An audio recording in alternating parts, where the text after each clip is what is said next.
The creature was massive, a monstrous being adorned in burning scales and chaotic sigils. It might have once been a magmadroth or even a dragon. Now it was a mutated monster that spewed a corrosive bile across our forces. The bile ate through our Sigmarite armor as if it was made of sand, and where it didn't kill, it left hideous and painful lesions that hampered our actions. Still, we fought. Compared to this creature, our army was minuscule, a force of 1,000 more like roaches beneath an ogre than the righteous warriors of a god king. And the beast's actions showed it thought the same, casually slaughtering our forces, and even slowly plucking individuals from our storm host to devour. It seemed that soon, we would be returned to Azerheim once more, our bodies reformed while our souls mired in defeat. But then the lightning struck. Lightning that came with a blinding light and the sound of hammers striking an anvil.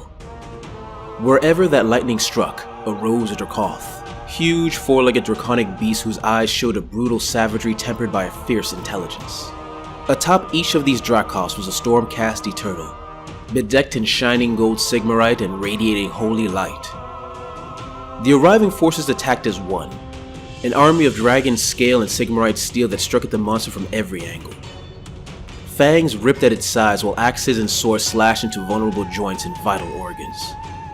It was a perfect combination of brutality and efficiency that only those bonded with a Dracoth could master. The monster was in pain and burning with anger. It tried to fling off beast and rider as best as it could, and for a critical moment, it looked like it might gain an upper hand.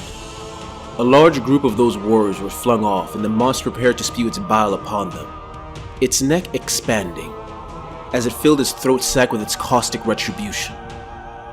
It was in that moment when another bolt from the heavens appeared. This time it did not strike the ground. The lightning exploded in mid-air. Right in front of the monster appeared a star drake, the largest of Dracothian's children, its massive wings causing thunderclaps with every beat. Atop it was a Lord Celestant, a golden spear held aloft in her hand. With one powerful throw, she launched the spear at the chaotic creature's neck, piercing its now full throat sac. Within, the spear exploded, reacting with the pool of bile within, causing an explosion that left a mess of burnt meat and escaping gas where her head used to be. As the body toppled, both Stormcast and Dragon roared in unison, a cry in celebration of present victories and future victories to come. Like the friendship between the great dragon Dracothian and the god Sigmar, the forces of the Stormcast Extremis chamber share an unbreakable bond. So powerful is this bond that it is said that both rider and dragon can sense each other's moods and complement each other's actions, making them a deadly enemy for any foe to face. Any Stormcast can attempt to become part of this most powerful of chambers, undertaking the trial of star walking to prove themselves worthy of the honor. Many fail, returning only with empty hands and dark memories, but a few are chosen, deemed worthy by a Dracoth that will be his or her constant companion. During this trial, a special few of these Stormcasts will encounter a soul gem. This gem, trapped in the mortal planes due to the machinations of chaos, is protected by powerful enchantments to ensure only the purest and most noble souls can see them. If the Stormcast returns the soul gem to the realm of heavens where it belongs, it is reborn as a star drake, the most powerful of Dracothian's children, and now bonded to the Stormcast Eternal who had brought it back to its home. Stormcast and star drake becoming the leader of a Stormhost Extremis chamber. And what a powerful combination it is. Not only can the star drake's sweeping tail and cavernous jaw swiftly rip apart foes, but as one of the lords of the heavens, it can breathe forth a rolling thunderhead, or even call down a rain of stars. Finally, its very presence manipulates the magic around it, increasing the magic of allies while weakening the magic of enemies.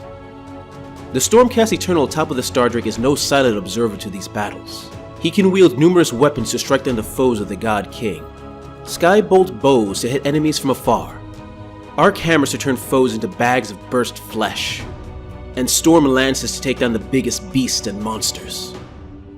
Under the Lord Celestant's command is the Dracothian Guard. Although atop smaller beasts, they are no less fierce, for they all carry Sigmarite shields to protect them from harm. and can depend on the Drykov's Storm Blast to shatter foes with lightning, as well as their claws and fangs to render enemies into strips of meat. There are 4 types of the Dracothian Guard, each specialized for the various enemies of order the God King may face. The Concussors wield lightning hammers bursting with Azerite energy, each strike potentially blasting an enemy to ashes in a burst of heavenly power. The most aggressive of the Dracothian Guard are the Fulminators. Wielding deadly Stormstrike glaives, they work together to form a glaive wall to protect them from missile attacks, until they are close enough to inflict impaling strikes on their foes. And when the enemy needs to be finished off in one swift strike, the Lord Celestin calls upon the Desolators.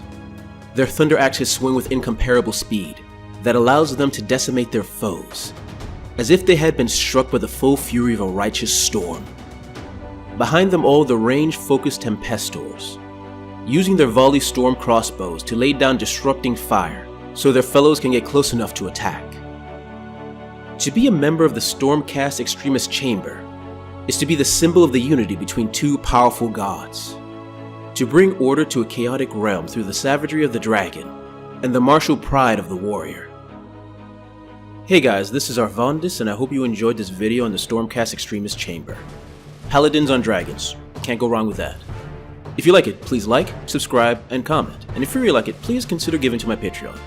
The extra money gives me the time I need to work on these stories that I love. Anyway, thanks for listening, and see you next time.